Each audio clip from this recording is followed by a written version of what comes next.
मतलब है बेटा कि कोई एक कंपाउंड जो होता है ना, वो हम ये टेस्ट करते हैं कि वो ऑप्टिकली एक्टिव है या इनएक्टिव है। तो उसके लिए क्या करते हैं अपन, हम करते हैं क्या है, हमारे पास एक सोर्स होता है, इस सोर्स है लाइट का, और जो सोर्स से जो लाइट आती है वो हर डायरेक्शन में आती है। ठीक है, ये होता है निकोल प्रिज्म। जब हम निकोल प्रिज्म में से इस मल्टी डायरेक्शन लाइट को भेजते हैं ना, तो ये बनती है plane polarised light, plane polarised light.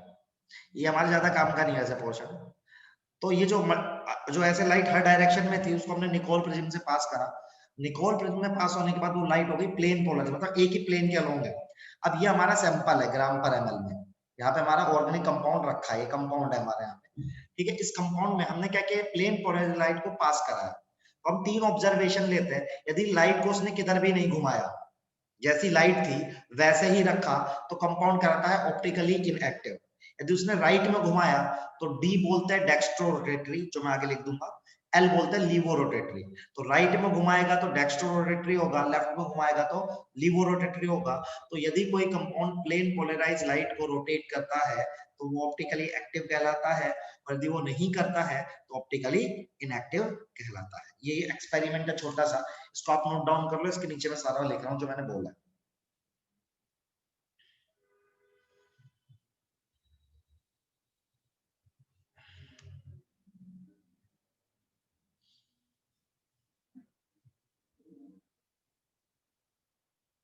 Sir ये सैंपल के ऊपर क्या लिखा है?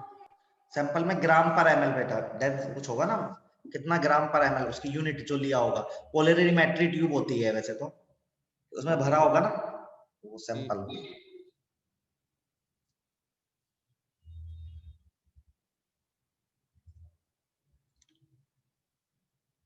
सर बना लिया।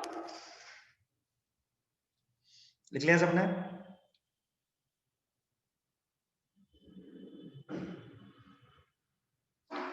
तो देखो अब ऐसा होने से क्या होगा, एक कंपाउंड के ना 2 फॉर्म एग्जिस्ट करेंगे। देखो आइसोमेरिज्म का मतलब पता है ना सबको, कि मॉलिक्यूलर फॉर्मूला सेम रहता है लेकिन कुछ ना कुछ अलग रहता है।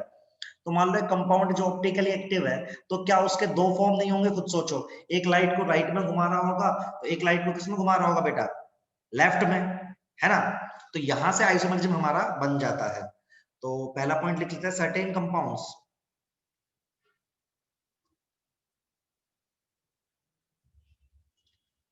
rotate plane polarized light either in clockwise direction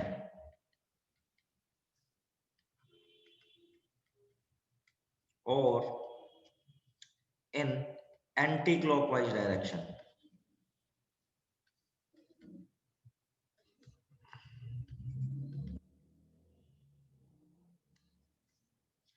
ठीक है, the compounds are optically active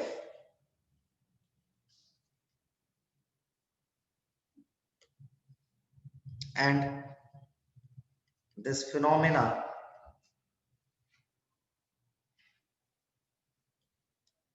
is optical isomerism।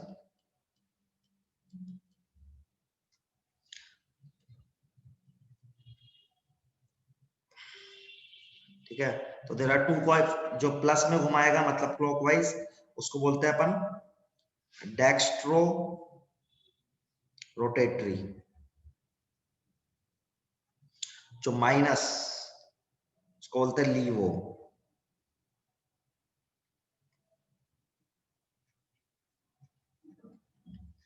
इसको स्मॉल डी से लिखते हैं, इसको स्मॉल एल से लिखते हैं। तो खुद सोचो, एक कंपाउंड के अब एक से ज्यादा फॉर्म एग्जिस्ट कर जाएंगे, है ना, है ना। क्यों घुमाते हैं लाइट को? क्योंकि ये लाइट के साथ इंटरेक्ट करता है बेटा, वही बताऊंगा मैं। वही एक्चुअल तुझे जानना है कि भाई प्रैक्टिकली क्यों करते हैं, क्योंकि उनके अंदर खुद कर लाइट जैसे इस डायरेक्शन की है, तो कंपाउंड का नेचर ऑप्टिकली एक्टिव है, वो रिएक्ट करता है लाइट से एक तरीके से, मान के चलो। आगे हम रिएक्शंस भी दिखा देंगे आपको। तो ये क्या, एक ही कंपाउंड यदि लाइट को दो, एक कंपाउंड है उसका एक फॉर्म लाइट को राइट घुमाता है, एक फॉर्म लाइट को लेफ्ट घुमाता है, तो वो दोनों आपस में क्या होंगे, उनके मॉलिक्यूलर फॉर्मूले सेम रहेंगे, बस एक प्रॉपर्टी चेंज हो जाएगी लाइट को घुमाने की। दैट्स व्हाई आइसोमेरिज्म जनरेट हो जाएगा। अब इस चैप्टर में हमारा टारगेट क्या है इस चैप्टर में हमारा टारगेट है, देखो हमेशा तो आप ये एक्सपेरिमेंट करके देखोगे नहीं ना हर मॉलिक्यूल पे, ऐसे थोड़ा ना मैं आपको पूछूंगा बताओ 2 मिथाइल 2 प्रोपेन ऑप्टिकली एक्टिव है या नहीं है, तो क्या आप पोलरीमीटर लेके बैठोगे क्या हाथ में? अरे बोलो, ये एक्सपेरिमेंट जिंदगी भर थोड़ा ना करेंगे। तो हमें क्या करना है, बाय द थ्योरी ये पता लगाने की कोशिश करनी है कि आप मुझे कोई भी कंपाउंड दो और मैं आपको ये चेक करके बता दूं कि वो कंपाउंड ऑप्टिकली एक्टिव होगा या नहीं होगा। ये हमारा टारगेट है इस चैप्टर का, ठीक है?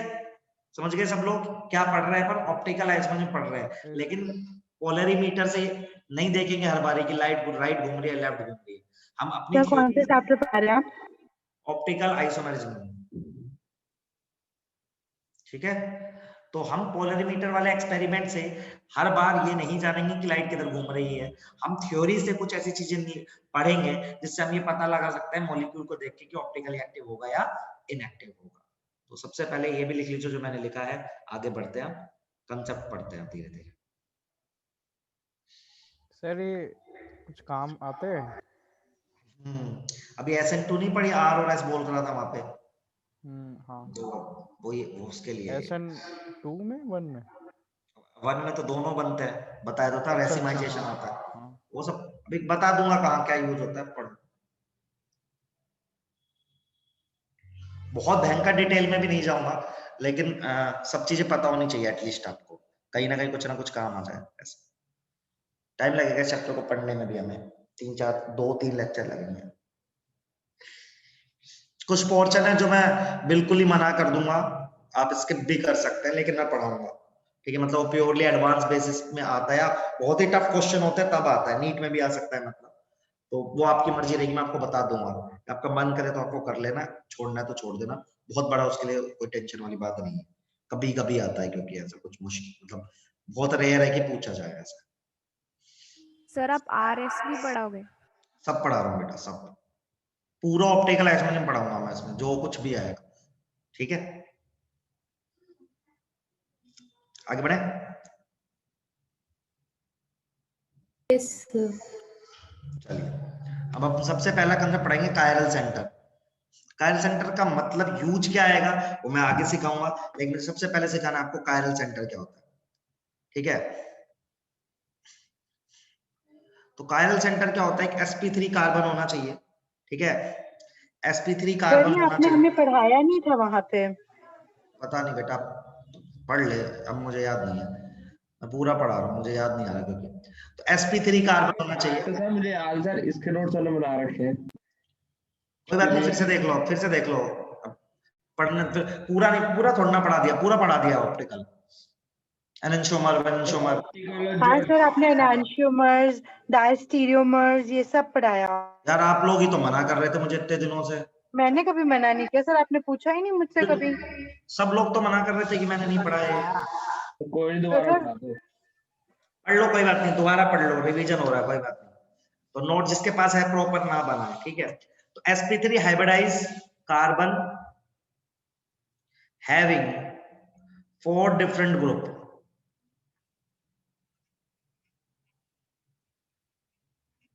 ठीक है? तो ऐसे कार्बन को बोलते हैं अपन कायरल कार्बन। क्या बोलते हैं अपन? कायरल। जैसे देखो यार, इसका ये बहुत कई बार तो मेंस में नीट में ये भी सवाल आ सकता है कि आपको सिर्फ कायरल सेंटर कैलकुलेट करने को बोल दे।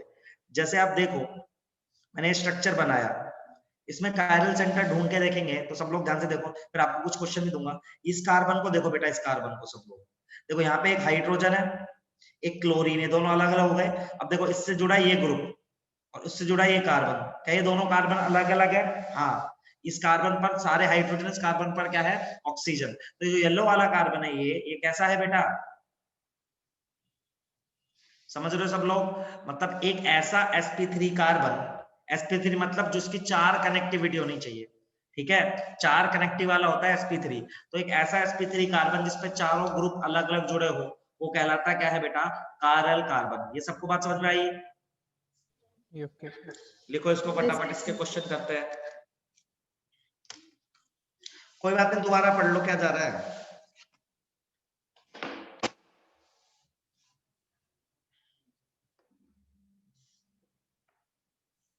फिशर प्रोजेक्शन ये सब पढ़ा दिया मैंने, न्यूमेंस प्रोजेक्शन, फिशर प्रोजेक्शन, कन्वर्जन कैसे होता है, फिशर को न्यूमैन में कैसे लेके जाता है, पढ़ा दिया? नो पढ़ा सर। है? मुझे तो नहीं लगता मैंने पढ़ाया आज तक आपको, जितना मेरी में। आप कर दोगे फिशर को न्यूमैन में कन्वर्ट? नहीं सर नहीं। फिर कहाँ से पढ़ा दिया? सबसे इंपॉर्टेंट क्वेश्चन वो होते हैं। सर मैंने थोड़ा ना बोला पढ़ा दिया। तो आरएस कौन से nomenclature, question Newman, projection, Fischer projection. अच्छा मुझे लग रहा है नीट में पढ़ा पढ़ा दिया दिया था। सर आपने? अरे समझ गया, तेरे को तुमको पढ़ा दिया था, इनको नहीं पढ़ाया, ऐसे हो गया था शायद। सर ऐसे पहले याद आ मैं रहा कल है। आ रही हूँ, मैं आपको अपने नोट्स दिखा दूंगी। पूरा हाँ आपने समझ कराया, गया, आपने भी कराया, एक वीएस सर आए उन्होंने भी कराया। ठीक है कोई नहीं। अब तू देख ले, तेरे को बोर लगे तो क्लास छोड़ देना आज की, दोबारा से लगे तो। नेहा मैम कॉल कर देती, आज मुझे पहली बार पापा से कॉल आया सर। तुम क्लास क्यों नहीं आई पहले से? सर अरे मैं सर आप ज्वाइन नेहा करना मैम को भूल गई सर थी। समझा लो सर, सच में सर। तो 5 धमकी दे, मिनट धमकी दे रहा है? सर नहीं 5 सर, मिनट लेट हुआ तो मुझे क्लास ज्वाइन करने में कॉल आ गया। सर वो बच्चों को तो सर फोन करे सर पहले। खैर मेरे पापा ने मुझे डांटा नहीं, कुछ भी नहीं बोला, बस ये बोला ज्वाइन कर ले, लेकिन मैं थोड़ा लेट ज्वाइन करने वाली थी, ये तकलीफ हो गई। चलो तो कायरल सेंटर मार्क करने हैं, मैं थोड़ा लेट करवा दूंगा। इनमें कायरल सेंटर मार्क करने हैं, आपको कुछ क्वेश्चंस दे रहा हूं, फटाफट फटाफट करेंगे सब लोग। सर ये कारा सेंटर कहाँ पे काम आता है? बताऊंगा, सब बताऊंगा, टेंशन मत लो, बहुत जगह काम आता है। अच्छा ठीक है। कायरल सेंटर स्टीरियो का मॉल है। क्या बात है। हम्म।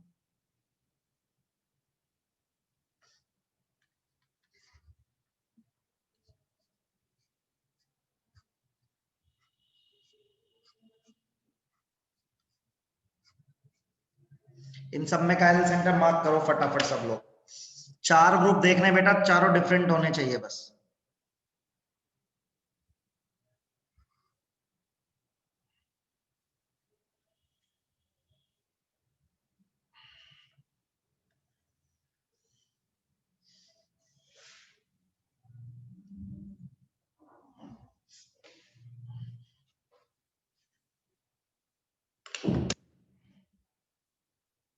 सर क्या मार्क करने थे? Chiral centre.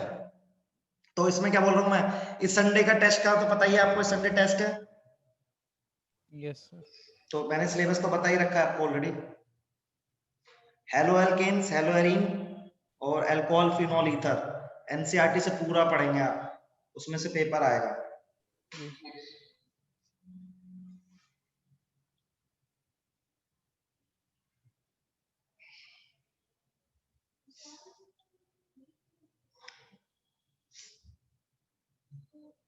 अब एक बार ऑर्गेनिक जब खत्म होने लगेगी, फिर फिजिकल स्टार्ट करेंगे फटाफट। एक दिन में एक चैप्टर उठाऊंगा मैं फिजिकल का, आप पढ़ के रखना पहले से, जब मैं बताऊंगा। हाँ उसके बाद पढ़ाएंगे ना 11th, पहले कैसे पढ़ा दो, 12वीं की बार फिजिकल देख लेते हैं हल्की सी फटाक से। सर इलेक्ट्रोकेमिस्ट्री में थोड़ा टाइम कर लेना।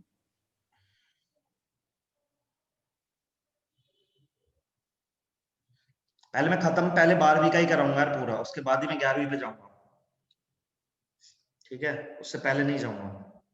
वैसे देखो ऑर्गेनिक मैंने पूरी पढ़ा दी है आपको, 11वीं 12वीं सब जगह की। ठीक है, इनऑर्गेनिक भी लगभग सारी पढ़ा दी है, बस फिजिकल का ही पंगा रहता है। चलो इसमें कायरल सेंटर ये दिख रहा है सबको, हाँ या ना? जिसको ना समझा पूछते जाना। इसमें ये दिख रहा है मुझे, सही है। इसमें कितने कायरल सेंटर है, थर्ड में कोई बताएगा? एक तो ये भी कायरल सेंटर है और ये भी कायरल सेंटर है। अरे बोलो हाँ या ना? हाँ सर हाँ। देखो जिसको नहीं समझ में आ रहा है ऐसे देखो बेटा। अरे फर्स्ट में कारल कैसे हुआ था? पहली और सेकंड में कैसे हुए कायरल? अच्छा फर्स्ट में तो नहीं हुआ, गलत हो गया। फर्स्ट में 0 होगा ना? सेकंड में फर्स्ट में भी नहीं है। होगा, फर्स्ट में सर सेकंड में ऑर्थो वाला नहीं होगा? नहीं नहीं, रुको रुको, फर्स्ट में नहीं होगा, क्योंकि यहाँ पे हाइड्रोजन, यहाँ पे क्लोरीन है, फिर ये कार्बन और ये कार्बन भी सेम है, फिर ये कार्बन और ये कार्बन भी सेम है, सब कुछ सेम है, तो ये पूरा ग्रुप और ये पूरा ग्रुप सेम है, तो नो कायरल सेंटर, बिल्कुल सही बात है। सेकंड में क्या दिक्कत है बताओ, ये कोई ये हाइड्रोजन है क्लोरीन है, इधर से जाओगे तो कार्बन कार्बन सेम है, लेकिन आगे गए आप तो डिफरेंट आ गया, ये ग्रुप और ये ग्रुप अलग अलग है ना भाई, हाँ सर। आगे तक जाना है। जैसे देखो यहाँ पे थर्ड में ये H और Cl अलग है, ये कार्बन और ये कार्बन तो अलग अलग है ना, नहीं समझे? अरे ये कार्बन और ये कार्बन अलग अलग है कि नहीं है? Yes sir. तो ये भी कायरल है। इसमें कितने कोई बताएगा? इसमें ऐसे 4 होते हैं। हाँ 4 ही है। आप देख लो, किसी एक को पकड़ लो यहाँ से, ठीक है? तो देखो इसका ये कार्बन सेम, लेकिन अगला कार्बन डिफरेंट, तो ये ग्रुप और ये ग्रुप डिफरेंट हो गए। एक ग्रुप ऑलरेडी डिफरेंट है, आपके पास ऑलरेडी एक H है। ये सबको समझ में आ रहा है, हाँ या ना? देखो कायरल सेंटर वाला फंडा। हाँ सर। 4 ग्रुप देखने आपको, आगे बढ़ते जाना है, आगे बढ़ते जाना है जब तक कि डिफरेंट ना हो जाए। कायरल सेंटर क्लियर है पेंट सबको? का भी करा लो। नाउ सर सेकंड वाले में अगर हम ये क्लोरीन से ऑर्थो वाला का कार्बन लेंगे तो उसमें तो चारों ही अलग आ रहे हैं। ये हाँ बेटा 2 हाइड्रोजन इस पे कैसे करेगा चारों अलग? अच्छा ठीक है। चलो अब बात करते हैं कुछ ना, अब ऑर्गेनिक मॉलिक्यूल को लिखने के तरीके होते हैं। देखो 3D मॉलिक्यूल होता है, तो हम ना उसको 2D में लिखते हैं। तो हमारे पास कई तरीके हमने फिक्स कर रखे हैं। तो प्रोजेक्शन फॉर्मूले, ये हमारा बेसिक है स्टूडियो का, तो पहले खत्म कर रहे हैं। प्रोजेक्शन फॉर्मूला, तो हम 4 तरह के फॉर्मूले यूज करते हैं। जैसे पहला है फिशर प्रोजेक्शन। क्या बोल रहे बेटा?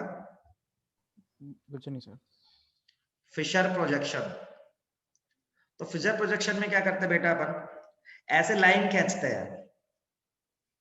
तो एक हॉरिजॉन्टल लाइन है, एक वर्टिकल लाइन है। तो हमेशा याद रखेंगे हॉरिजॉन्टल लाइन जो है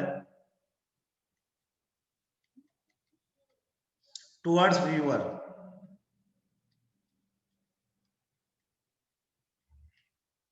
वर्टिकल लाइन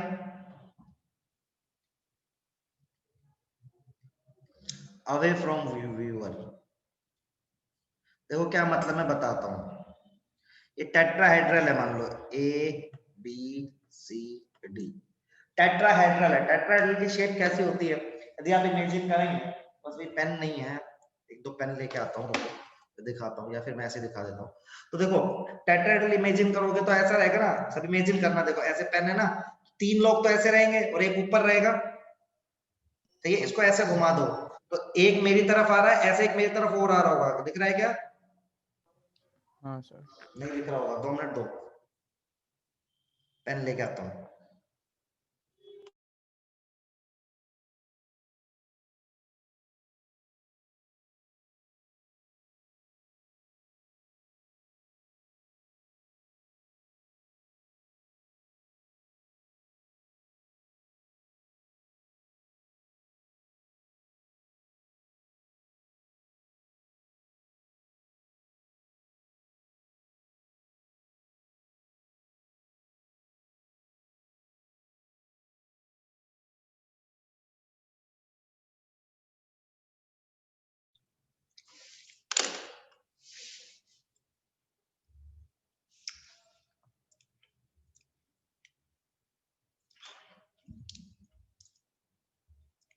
हाँ देखो है ना, ऐसा कुछ होगा टेट्राहेड्रल, दिख रहा है सबको? Yes sir. देखो जो 2 पेन है, रुक जा यार, हाँ तो ऐसा कुछ मान लो। तो देखो ये पेन और ये पेन आपकी तरफ आ रहा है, और 2 पेन जो ऑरेंज वाले वो मेरी तरफ आ रहे हैं, सही बात है? हाँ तो यदि हाँ, मुझे सर। व्यूअर मानोगे आप, तो ऑरेंज वाले क्या है, टुवर्ड्स द व्यूअर है, और ये वाला पेन और ये वाला पेन, ये कैसा बेटा? देखो अभी देखो, अभी सही दिखा रहा हूं, अभी दिख रहा होगा। तो ये दोनों पेन दिख रहे हैं जो आपको, ये टुवर्ड्स द व्यूअर जा रहा है, वो दोनों ऑरेंज कैसे जा रहे हैं? Away from the viewer. सबको समझ में आ रही बात, आया ना? हाँ सर। तो इसको, इस 3D को 2D में कैसे बनाए? तो हमने एक तरीका निकाला जिसको बोलते हैं फिशर प्रोजेक्शन। हमने नहीं, मतलब जिसने भी निकाला, उसमें हमेशा याद रखेंगे हॉरिजॉन्टल लाइन क्या रहेगी बेटा, याद रखना, towards the viewer, vertical line away from the viewer. एक कायरल सेंटर के लिए बनाए, हम 2 कायरल सेंटर के लिए भी बना सकते हैं, 2 हॉरिजॉन्टल लाइन खींचेंगे। समझ रहे हो आप मेरी बात? यस और नो बताओ, फिशर क्लियर है सबको? बोलो हाँ या ना। एक बार हाँ सर। फिर से करना। बनाओ। तो कोई 2 लोग मेरी तरफ आ रहे होंगे, 2 लोग दूर जा रहे होंगे, जो मेरी तरफ आ रहे होंगे ना, उनको मैं हॉरिजॉन्टल लाइन पे लिख दूंगा, समझ रहे हो? ऐसा ऐसा टेट्राहेड्रल ले लो।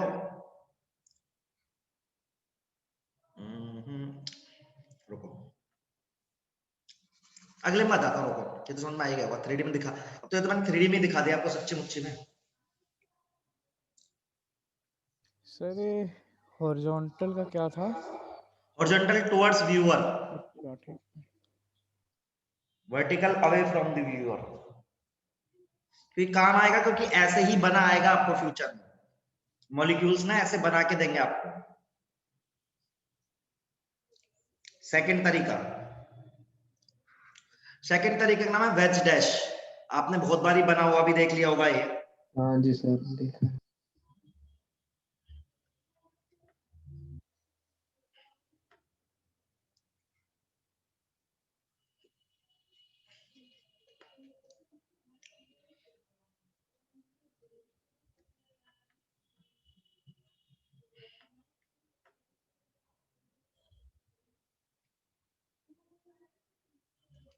ठीक है, तो इसमें क्या होता है, जो वेज है, ये वेज अबाव द प्लेन होता है, और डैश होता है बिलो द प्लेन।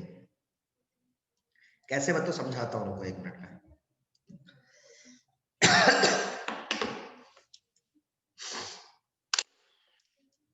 देखो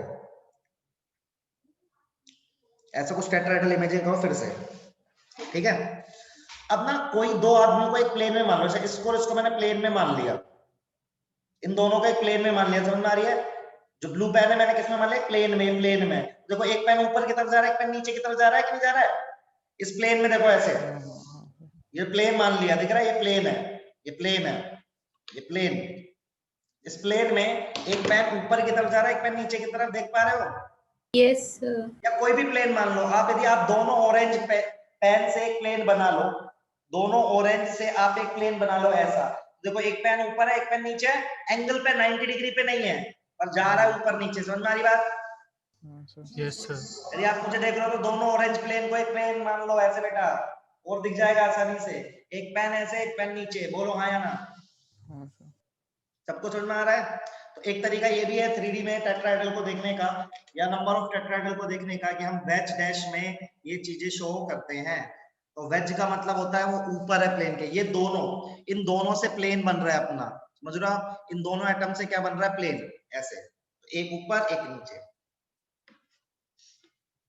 वेज डैश डैश था ये, ठीक है।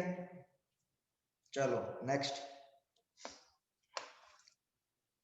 तो ये वेज डैश और जो हमारा फिशर था, ये सिंगल कार्बन के लिए बन जाता है, और एक से ज्यादा कार्बन होता है तो भी बन जाता है, ठीक है। मतलब चाहे तो आप एक से ज्यादा कार्बन होगा तो भी बना लोगे, लेकिन जो आगे वाले दो है वो सिर्फ और सिर्फ 2 कार्बन के लिए बनता है, जिसका नाम है न्यूमैन और सोहॉर्स।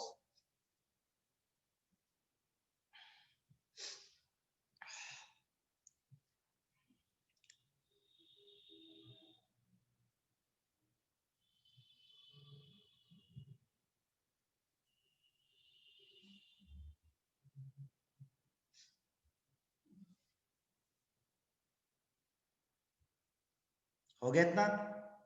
हो गया। नेक्स्ट है न्यूमैन्स प्रोजेक्शन।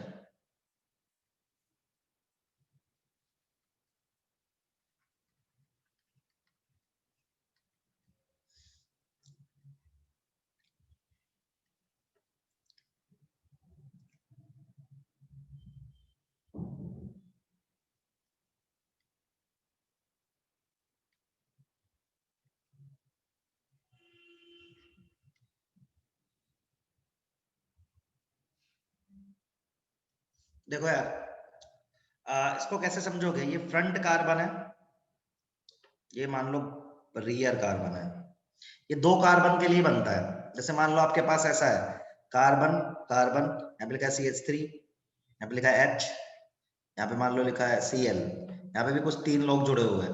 तो आप जब इधर से देखोगे, आप सोचो 2 टेट्राहेड्रल है, लगातार 2 टेट्राहेड्रल है, लगातार क्या है? 2 टेट्राहेड्रल। कैसे है? इस तरीके से,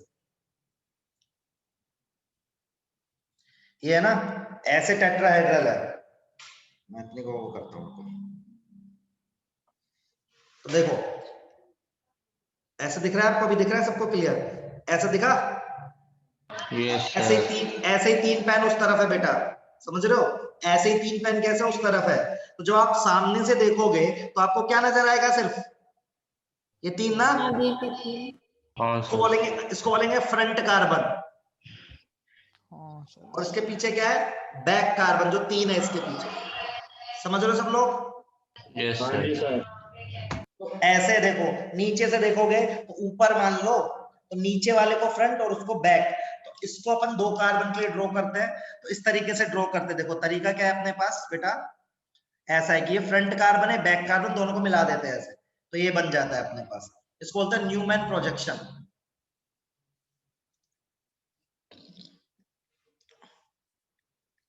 लिखो फटाफट।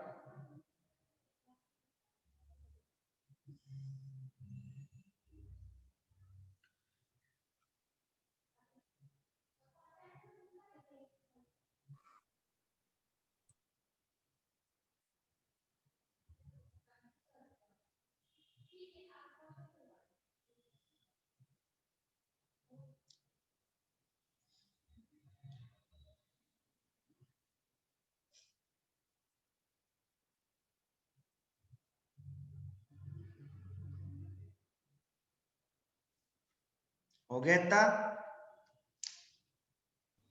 हो गया सर। चलिए नेक्स्ट है सोहॉस। एग्जैक्टली सेम ही होता है इसके जैसा। सोहॉस में बस हम अलग अलग करके लिखते हैं।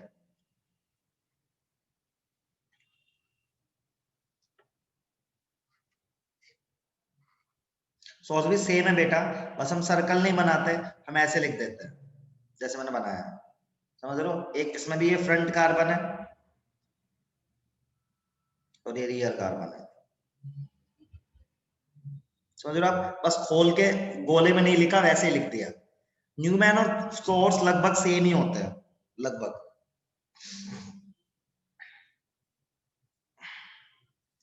अब क्या है नेसेसरी कंडीशन। अब मैं कैसे पता लगाऊं कि कोई कंपाउंड, बिना प्रैक्टिकल करे, है ना, बिना प्रैक्टिकल करे मैं कैसे पता लगाऊं कि कौन सा कंपाउंड ऑप्टिकल एक्टिव है या नहीं है? ठीक है, तो एक तरीका होता है, ठीक है, मतलब नेसेसरी कंडीशन है वो ऑप्टिकल एक्टिविटी की, जो कंपाउंड है ना और उसकी मिरर इमेज समझते हैं? हाँ सर। यस जैसे देखो ए फॉर एप्पल होता है ना, ए फॉर एप्पल की मिरर इमेज आप इमेजिन कर सकते हो? हाँ सर। तो क्या वो आपस में सुपर इम्पोज हो रही है क्या? छोटा है बड़ा है? बड़ा ए, बहुत ही तगड़ा यस क्वेश्चन। सर। तो आप देखोगे ना बड़े ए की मिरर इमेज, देखो यार, मान लो ये मिरर है, तो बड़ा ए फॉर एप्पल, इसकी मिरर इमेज ऐसी बनेगी ना? अरे हाँ यार बोलो जल्दी। नहीं यस सर, सर। आपने हाँ एक छोटा सर। बनाया एक बड़ा बनाया। इसकी मिरर इमेज इस पे क्या हो रही है? Super impose. सुपर इम्पोज हो रही है। एग्जैक्टली जैसे बी फॉर बॉय, ऐसा बनेगा इसकी मिरर इमेज? क्या सुपर इम्पोज होगी क्या? नहीं ऐसे बी को उठाओ, इस पे रखो, क्या नो सुपर इम्पोज सर। होगी क्या? नहीं होगी सर। नहीं होगी। तो याद रखो कि यदि किसी कंपाउंड की मिरर इमेज उस पे सुपर इम्पोज हो जाती है तो वो ऑप्टिकली इनएक्टिव होता है। कैसा होता है वो? Optically inactive. ये हमारा ऑब्जर्वेशन है। और यदि किसी कंपाउंड की मिरर इमेज उस पर सुपर इम्पोज नहीं होती है तो ऑप्टिकली एक्टिव है। अब आपका अगला सवाल आना चाहिए, सर क्या मैं हमेशा मिरर लेके बैठूंगा क्या? मेरा दिमाग खराब हो जाएगा, है कि नहीं है? तो ऐसा होने के लिए कि कंपाउंड की जो मिरर इमेज है वो नॉन सुपर इम्पोजेबल आ जाए, इसलिए हम तीन कंडीशन चेक करते हैं कि उस कंपाउंड के अंदर कायरल सेंटर होना चाहिए, या कायरल एक्सेस होना चाहिए, कायरल प्लेन होना चाहिए। अभी आप पूछ रहे थे ना कायरल सेंटर क्यों पढ़ा रहा हूं मैं, तो एक कंपाउंड की मिरर इमेज सुपर इम्पोज नहीं हो, उसके लिए नेसेसरी कंडीशन क्या होती है?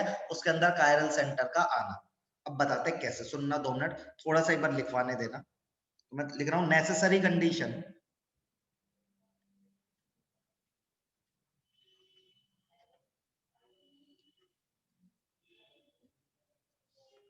तो क्या है? Compound should be non super imposable on its mirror image।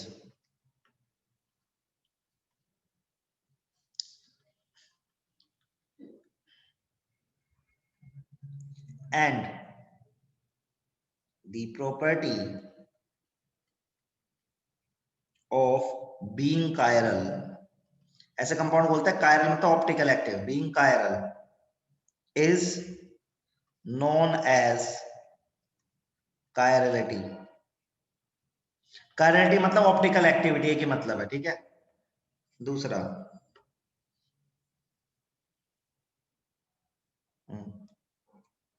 Optically inactive compounds, मतलब जिनकी मिरर इमेज सुपर इम्पोज होगी उनको बोलता है अकायरल या इनएक्टिव। ये बात सबको समझ में आई क्या कि एक कंपाउंड ऑप्टिकली एक्टिव कब होगा, जब उसकी मिरर इमेज उस पर कैसी आनी चाहिए बेटा, नॉन सुपर इम्पोजेबल आनी चाहिए। जैसे ए फॉर एप्पल क्या है, ऑप्टिकली एक्टिव है इनएक्टिव है, इनएक्टिव। और बी फॉर बॉय क्या है, एक्टिव है। अब देखो ये लिखो फटाफट, तीसरा पॉइंट लिखूंगा। अब एक कंपाउंड जब भी मैं बोलूंगा कायरल, कायरल मतलब ऑप्टिकली एक्टिव हो जाएगा वो। कायरल सेंटर अलग वर्ड है, chiral centre is different, chiral अलग वर्ड है, ठीक है। कायरल सेंटर स्पेशल कार्बन को बोलते हैं, कायरल बोलूंगा तभी भी मतलब क्या, ऑप्टिकल एक्टिव, ठीक है। ठीक है सर। लिख लिए? हाँ सर। अब देखो एक कंपाउंड क्या, लास्ट वर्ड क्या था? Achiral, ACHIRAL। तो ए compound may be chiral because of point number 1 chiral center। देखो एक कंपाउंड ऑप्टिकली एक्टिव हो सकता है तो उसके लिए क्या किस किस वजह से हो सकता है कि उसके अंदर कायरल सेंटर है, या तो उसके अंदर क्या है, कायरल एक्सिस है, या तो उसके अंदर क्या है, कायरल प्लेन है। तो इनमें से कुछ भी आएगा ना तो कंपाउंड क्या हो जाएगा, ऑप्टिकली एक्टिव हो जाएगा, ठीक है। अभी तक हमने पढ़ा है कायरल सेंटर, बाकी आपके सिलेबस में नहीं है। तो कायरल एक्सिस आ जाए या कायरल प्लेन आ जाए, कायरल एक्सिस या कायरल प्लेन, तो इसके आने से, कायरल सेंटर के आने से या कायरल एक्सिस के आने से या कायरल प्लेन के आने से होगा क्या, कंपाउंड की मिरर इमेज उस पर सुपर इम्पोज नहीं करेगी और वो कंपाउंड कैसा हो जाएगा, ऑप्टिकली एक्टिव। समझे कि या नहीं बताओ। यदि एक कंपाउंड है, मैंने ये तो कहा था हमको एक्सपेरिमेंट नहीं करना और हमें जानना है कि कंपाउंड कैसे होगा, तो मैंने कहा यदि एक कंपाउंड की मिरर इमेज उस पर नॉन सुपर इम्पोजेबल आती है तो उस कंपाउंड को मैं बोलता हूँ कायरल, मतलब ऑप्टिकली एक्टिव। और कायरल होने के लिए क्या क्या कंडीशन नेसेसरी है, या तो उस कंपाउंड के अंदर कायरल सेंटर आ जाए, या तो उस कंपाउंड के अंदर कायरल एक्सिस आ जाए, या तो उस कंपाउंड के अंदर कायरल प्लेन आ जाए। कुछ भी आ जाए तो वो कंपाउंड की मिरर इमेज उस पर सुपर इम्पोज नहीं करेगी और ऑप्टिकली एक्टिव हो जाएगा। बात आई क्या नहीं आई समझ में? Yes sir. ठीक है।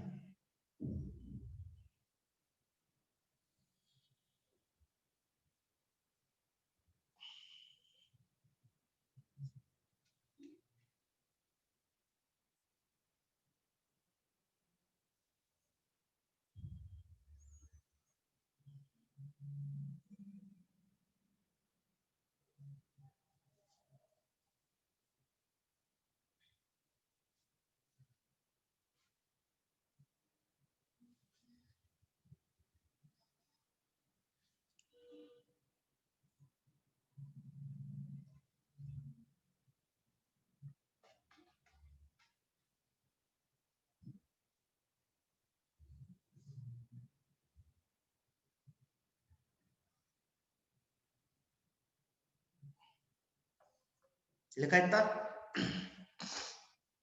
Yes sir. अब थोड़ी देर समझना, जो समझा रहा हूं थोड़ा ध्यान से, थोड़ा डिफिकल्ट है, ठीक है। अभी लिखना नहीं।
ठीक है, अब सब लोग ध्यान से देखो एक जो मैं बता रहा हूँ। देखो ये दोनों कंपाउंड ऊपर के क्या आपस में एक दूसरे की मिरर इमेज है क्या?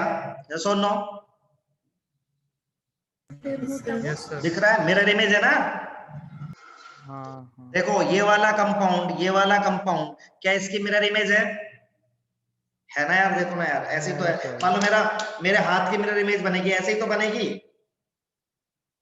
हाँ सर। हाँ सर। अच्छा एक बार बताओ, मिरर इमेज कैसी है? सुपर इम्पोजेबल है, नॉन सुपर इम्पोजेबल है? इस सेकंड वाले कंपाउंड को उठा के ना ऐसे फर्स्ट पे रख दो तो क्या मेरा सुपर इम्पोज होगा क्या? नहीं। क्लोरीन के नीचे कौन दिखेगा? H। अच्छा। Non super imposable mirror image है या नहीं है बताओ? Yes yes sir. सर। ये दोनों कंपाउंड का रिलेशन कहलाता है एनेंशियोमर्स। क्या कहलाता है ये? इनएंशियोमर्स। एनेंशियोमर क्या होता है बेटा? मिरर एक ही कंपाउंड है लेकिन दो है, एक ये है एक ये है, ये आपस में दोनों की मिरर इमेज है। ये कंपाउंड और ये कंपाउंड आपस में क्या है? एक दूसरे की मिरर इमेज है। और कैसी मिरर इमेज है बोल जल्दी? Non super imposable. तो इन दोनों का आपस में रिलेशन क्या है? एनेंशियोमर। क्या कहलाता है ये? इनएंशियोमर्स। ऐसे बताओ, ये कंपाउंड ये और ये देखो, क्या आपस में एक दूसरे की मिरर इमेज है? हाँ हाँ सर। दिख रहा है? थोड़ा सा दिमाग लगाओ। डाउट है हाँ, सर। बताओ भाई। सर, जो ऊपर वाला है सर, इम्पोज का मतलब जो एक दूसरे के ऊपर भी ठीक बैठ जाए। हाँ, सुपर इम्पोज का मतलब ये होता है, ये अंगूठे का अंगूठा ऐसे है, हाँ लेकिन देख सर। ऐसे है। ये था, ये देखो एग्जांपल देता हूं, देख ये हाथ और ये हाथ मेरा क्या है? मिरर इमेज है। सर। अब इसको उठा के ऐसे लेके जाऊंगा ना, कहाँ हो रहा है? देख सुपर इम्पोज। हाँ हाँ सर, मतलब ऐसे ही तो हो रहा है। हाँ ऐसे सर। ही नीचे वाले कंपाउंड देख, एक दूसरे की मिरर इमेज है। सर ये हाँ, ये इम्पोज होंगे सर, लेकिन नहीं होंगे। देख Cl के नीचे H होगा और H के नीचे Cl होगा। चेक कर। सर उठा आप के मेरे सामने सामने रख के लाओगे ना। बेटा आमने सामने तो ऐसे है ना, मिरर इमेज है। सुपर इम्पोज तो उठा के ऐसे लेके आऊंगा ना, ऐसे। इसको ओ उठा और ऐसे रख। अच्छा सर। तो ये क्या है? ये भी क्या है? एंशियोमर। एनेंशियोमर। क्लियर है सबको? सर इसका एक दूसरा विपरीत वो देना उदाहरण। अभी अभी दे रहा हूँ, सारे उदाहरण दे रहा हूँ, बहुत उदाहरण दे रहा हूँ। 2 मिनट दे दे। तो एक बात बता लड़के, एक बात बता, यदि मिरर इमेज सुपर इम्पोज हो गई तो फिर ऑप्टिकल बचेगा क्या कंपाउंड? नहीं सर, बचेगा। तो मैं तो पढ़ाई ऑप्टिकल रहा हूँ। पहली बात तो हाँ सर। विपरीत देने का मतलब ही नहीं बचेगा ना कोई। हाँ सर। ये कह रहा हूँ। ऐसे ये दोनों क्या आपस में? एनेंशियोमर। जिंदगी भर डाउट रहता है। अच्छा सुनना, इस कंपाउंड का इस कंपाउंड के साथ रिलेशन क्या है? देखो, क्या ये दोनों आपस में एक दूसरे की मिरर इमेज है? No sir. No sir. ऐसे ये दोनों कंपाउंड क्या आपस में मिरर इमेज है? नहीं सर। तो ऐसे कंपाउंड जो आपस में एक दूसरे की मिरर इमेज नहीं होते उनको बोलते हैं डाइस्टीरियोमर्स। क्या बोलते हैं अपन उनको? डायस्टीरियो। तो इनका है डाइस्टीरियो। Spelling of EREO। अच्छा, डाइस्टीरियोमर्स। समझे कि नहीं समझे? क्या एनेंशियोमर और डाइस्टीरियोमर क्लियर हुआ सबको? Yes sir. अभी मैं लिखवा रहा हूँ डेफिनेशन भी, पर मैंने एग्जांपल पहले दिया है सर। जिससे आपको फील आ जाए। अच्छा मान लो एक सेकंड, यदि एक कंपाउंड दूसरे कंपाउंड की मिरर इमेज आ जाता तो क्या बोलते हैं आप उसको? सुपर इम्पोज हो जाती तो ऑप्टिकली इनएक्टिव। इनएक्टिव। देखो तीन केस है सुनो।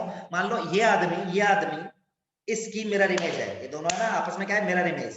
तो यदि ये सुपर इम्पोज हो गए तो कैसे बोलोगे इस कंपाउंड को? ऑप्टिकली इनएक्टिव, भाड़ में जाए।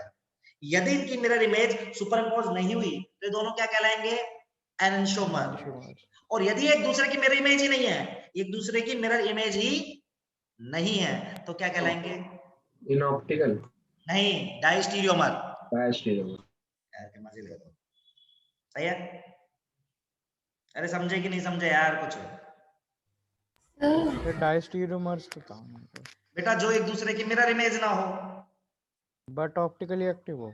हाँ हो, वो मैं बोल ही नहीं रहा, हो ना हो मुझे नहीं फर्क पड़ता, लेकिन वो नहीं होगा तब भी डायस्टीरियम वो होगा। बिल्कुल। मैं ये कह रहा हूँ, मैं ये नहीं कह रहा कि डायस्टीरियोमर्स और ऑप्टिकली एक्टिव नहीं कह रहा मैं कह रहा हूँ ऐसे दो कंपाउंड जो एक दूसरे की मिरर इमेज ना हो, दे आर डायस्टीरियोमर्स। मतलब इससे कुछ ले लेना नहीं है ऑप्टिकल एक्टिव। ठीक है, ये सब एनेंशियोमर में देखना है। एनेंशियोमर में आएगा ऑप्टिकली एक्टिव, बिल्कुल सही बात है। और तू ये भी बोल सकता है एनेंशियोमर में, मतलब ये दोनों आपस में एनेंशियोमर है, तो यदि एक लाइट को प्लस घुमा रहा होगा तो दूसरा लाइट को क्या घुमाएगा? माइनस। माइनस। कौन सा प्लस घुमाएगा कौन सा माइनस घुमाएगा ये मैं बता नहीं सकता हूँ विदाउट एक्सपेरिमेंट, लेकिन एनेंटियोमर में मैं ये श्योर हूँ कि एक कंपाउंड यदि लाइट को प्लस घुमाएगा तो दूसरा किसको किधर घुमाएगा, माइनस। माइनस। ठीक है सर। तो मतलब देखो मैं दोनों फिर से बोलता हूँ मेरे स्टेटमेंट ध्यान से सुनना। मान लो मेरे को दो कंपाउंड दे रखे हैं आईआईटी में या नीट में जहाँ पे भी, तो वो दो कंपाउंड मान लो एक दूसरे की मिरर इमेज है, ठीक है, तो उनके दो रिलेशन बन सकते हैं। मिरर इमेज होने का मतलब क्या है कि या तो वो ऑप्टिकली इनएक्टिव आ सकता है या तो वो क्या आ सकता है, एनेंटियोमर, हाँ राइट। सर। ये उस बात पे डिपेंड करेगा कि उनकी मिरर इमेज सुपर इम्पोज हो रही है या नहीं हो रही है। यदि सुपर इम्पोज हो रही है तो वो कंपाउंड कैसा कहलाएगा, ऑप्टिकली इनएक्टिव। यदि दोनों की सुपर इम्पोज नहीं हो रही है तो वो क्या कहलाएगा, एनेंटियोमर। और जो दोनों कंपाउंड है यदि एक लाइट को प्लस घुमाएगा तो दूसरा लाइट को क्या घुमाएगा, माइनस। और यदि दोनों कंपाउंड एक दूसरे की मिरर इमेज ही नहीं है तो हमारा सीधा आंसर आ जाएगा दैट इज डाइस्टीरियमर्स। अभी शायद मैंने क्लियर किया आपको, आई नोट थिंक। कर। अभी लिखवा रहा हूँ बेटा सब, पहले एग्जांपल लिख ले, लिख भी ले तेरी भाषा में, मैं भी लिखवा ही रहा हूँ। सर ये पूरा तो करने दो नोट, हाँ हाँ फिर आप नेक्स्ट पेज पे जाओगे ना। हाँ जी हाँ जी।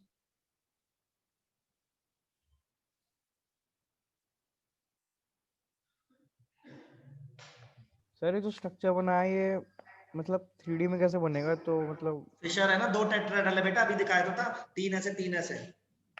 अच्छा वो जैसे सी हॉर्स का था क्या? हाँ हाँ। ठीक अब है। 3D सोच मत ऐसे ही देख ले, बस तू मान ले कि जो हॉरिजॉन्टल है तेरे तरफ आ रहा है और वो बाकी पीछे की तरफ जा रहा नहीं है। सर वो आपने कहा था ना कि मतलब कभी कभार एक स्ट्रक्चर को दूसरे स्ट्रक्चर में कन्वर्जन आ जाता है। उसके जुगाड़ बताऊंगा ना मैं सारे, अभी टेंशन क्यों ले रहा है। अच्छा ठीक है। वो तो इतना देखना ही नहीं पड़ेगा, मैं जुगाड़ बताऊंगा तेरे को प्रॉपर। ठीक है सर। इतना नहीं देख पाते बेटा, 3D में दिमाग खराब हो जाता है। मतलब दो कायरल सेंटर तो फिर भी देख लेगा, तीन तीन आएंगे तो कैसे करेगा। हाँ तो फिर देखते नहीं है, जुगाड़ों से काम करता है, बस अंदाजे से चलता है मामला।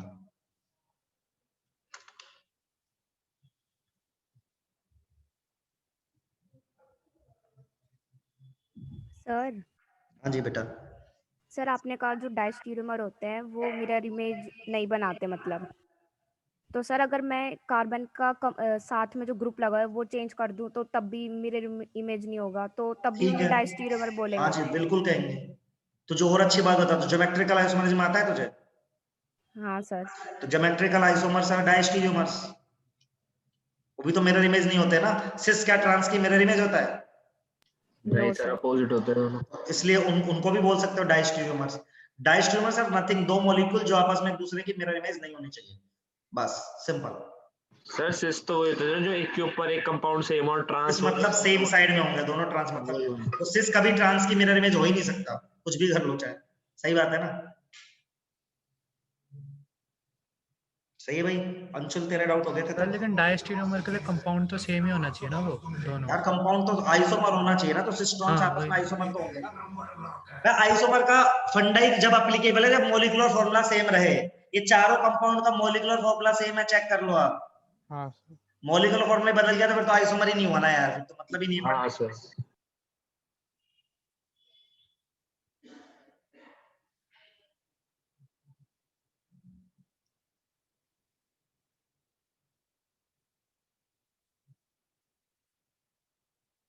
बढ़ो। हाँ सर बढ़ जाओ। हाँ तो एनेंटियोमर,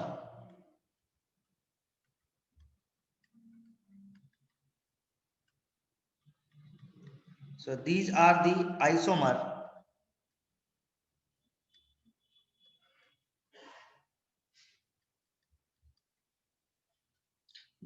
isomer that are mirror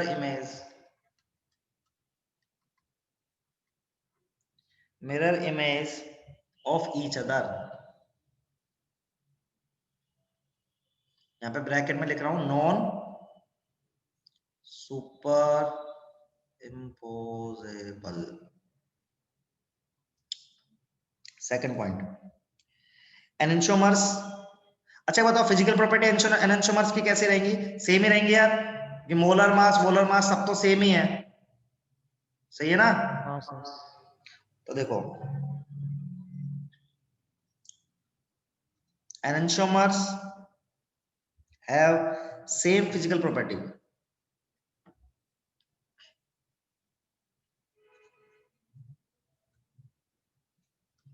ठीक है।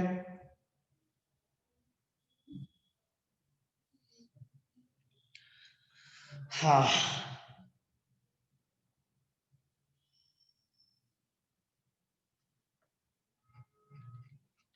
तीसरा, एनेंटियोमर हैव सेम केमिकल प्रॉपर्टी, ये बहुत इंपॉर्टेंट लाइन बता रहा हूं, प्रॉपर्टी विद अकायरल रिएजेंट या अकायरल कार्बन कंपाउंड। देखो जो एनेंटियोमर है उनकी केमिकल प्रॉपर्टी सेम नहीं होंगे। मान लो मान लो मेरे सामने आपने ऐसा आदमी रख दिया जो ऑप्टिकली इनएक्टिव है, तब तो मुझे फर्क, देखो एक बार सुनना मेरी बात, देखो एनेंटियोमर है, मान लो आपके पास एक कंपाउंड है, उसके दो फॉर्म है, एक बार मेरी बात ध्यान से सुनना, एक प्लस फॉर्म है एक माइनस फॉर्म है, एक डेक्स्ट्रो एक रोटेट्रो है, दोनों आपस में क्या एनेंटियोमर है। अब आपने एक सी कंपाउंड जो कि ऑप्टिकली इनएक्टिव है उसके साथ इनके रिएक्शन कराई तो कुछ फर्क पड़ेगा क्या? नहीं ना, क्योंकि ये तो खुद ऑप्टिकली इनएक्टिव है। मान लो कि ये सी कंपाउंड ऑप्टिकली एक्टिव है, सी कंपाउंड ऑप्टिकली एक्टिव और ये प्लस है, कैसा ये प्लस, तो ये प्लस प्लस के साथ अलग तरह से रिएक्शन होगा और प्लस माइनस के साथ कैसी रिएक्शन होगी, अलग तरह से रिएक्शन होगी। भाई एक जगह रोटेशन कैंसिल होगा, एक जगह रोटेशन क्या होगा, ऐड होगा। हाँ तो देखो enantiomer have same chemical property with achiral compound, फिर मैं एक और लाइन लिख रहा हूं, enantiomer have different chemical property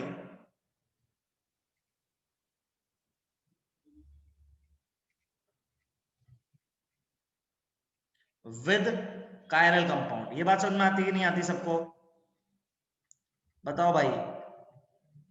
अरे बहुत इंपॉर्टेंट है ये, सीधे स्टेटमेंट आता है। देखो ऐसे कंपाउंड से रिएक्ट कराओगे जिसको ऑप्टिकल का फर्क ही नहीं पड़ रहा, तो फिर आप चाहे प्लस लाओ चाहे माइनस लाओ, क्या ही फर्क पड़ेगा यार, ये सामने वाले कंपाउंड ऑप्टिकल इनएक्टिव है। लेकिन आपने ऐसा कंपाउंड आगे खड़ा कर दिया जो कि ऑप्टिकली एक्टिव है, अब तो फिर दिक्कत आएगी, उसका भी नेचर ये बताएगा कि भाई रिएक्शन कैसे होगी। क्लियर? हाँ सर। ओके सर एक आयरन कार्बन कंपाउंड में हमारी ऑप्टिकल जो प्रोडक्ट है वो सेम ही होगा जैसे रिएक्टेंट में था? नहीं, समझा नहीं मैं, क्या बोल रही हो? सर मतलब एक आयरन कार्बन के साथ रिएक्ट कराएंगे तो उसकी तो जो सेम ही रहेगा, चाहे बिल्कुल बिल्कुल, चाहे तुम प्लस वाला रिएक्ट करे चाहे माइनस वाले रिएक्ट करे, यदि सी तुम्हारा ऑप्टिकली इनएक्टिव है तो प्रोडक्ट हमेशा सेम ही रहेगा। ठीक है, यदि तुम्हारा सी एक्टिव है तो एक प्लस प्लस का प्रोडक्ट बनेगा, एक प्लस माइनस का, तो दो अलग अलग प्रोडक्ट बनेगा। सही है लड़की? Yes.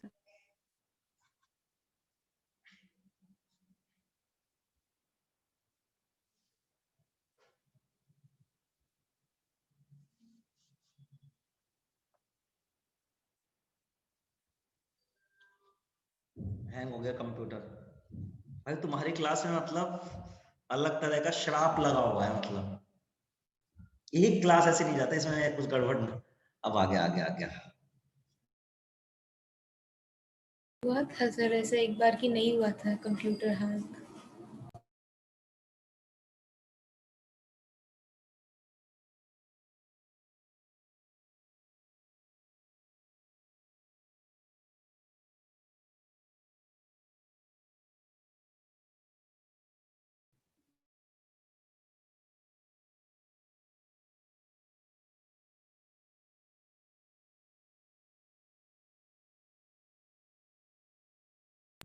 Hello sir.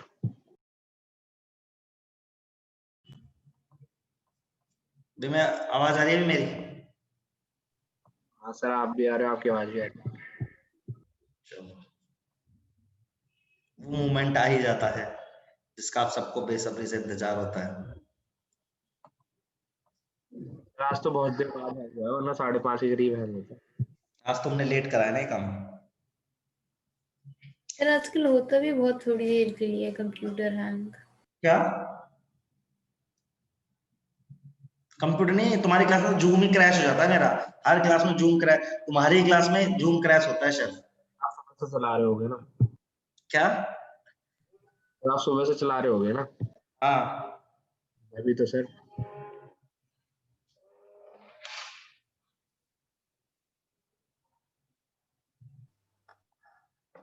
Sir done हो गया। क्या आगे बढ़ूं? टाइम क्या हो गया? मैं पढ़ा रहा हूँ। हाँ मेरे को लगा डायस्टीरियोमर,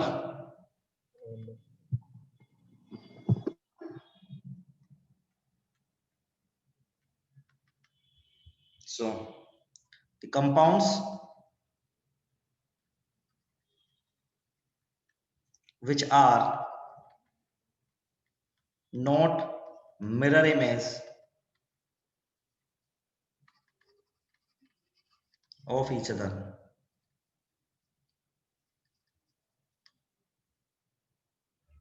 और इनके तो केमिकल प्रोडक्ट डिफरेंट होंगे, they have different chemical property.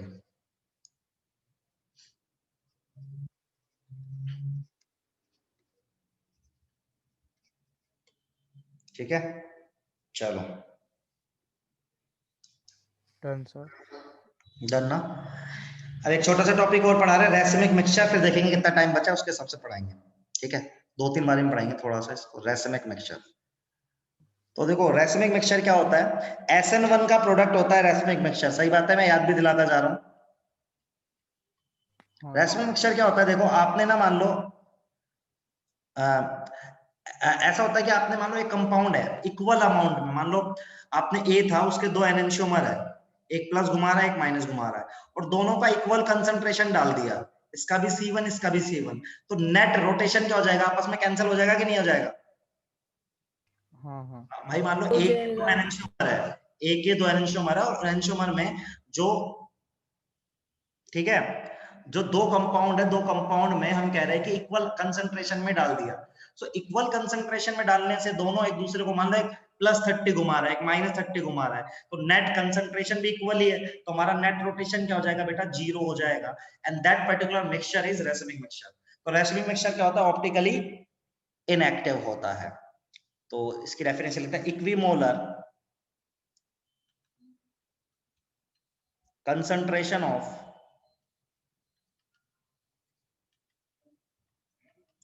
pure dextro इस बार का पेपर आप ही बनाओगे? and pure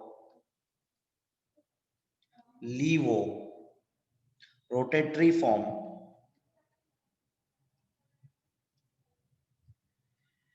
of an optically active compound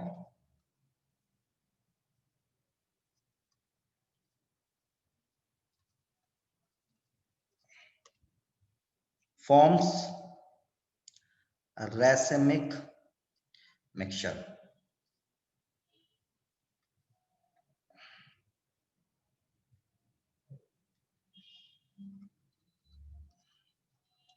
So equimolar concentration of pure dextro and pure levo rotatory form of an optical compound forms racemic mixture. Perfectly fine. A racemic mixture is optically inactive.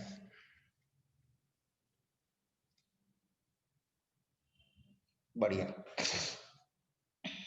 तो SN1 में क्यों बनता है आपको पता है ना, मैंने बताया था SN1 में क्या होता है, मैंने बताया था कि कार्बोकैटायन बनता है, राइट? सुनना एक बारी, कार्बोकैटायन तो ऊपर से भी आके न्यूक्लियोफाइल जुड़ सकता है, नीचे भी जुड़ सकता है, तो 2 फॉर्म बनती है प्रोडक्ट की, है ना, एक प्लस बनती है तो एक क्या बनती है, माइनस बनती है। बात समझ में आ रही है कि सबको? अरे भूल गए कि SN1 में कार्बोकैटायन होता है यार, तो प्लस या माइनस दोनों बनेंगे और इक्वल बनेंगे। That's why the product of racemic SN1 reaction is racemic mixture. Okay sir.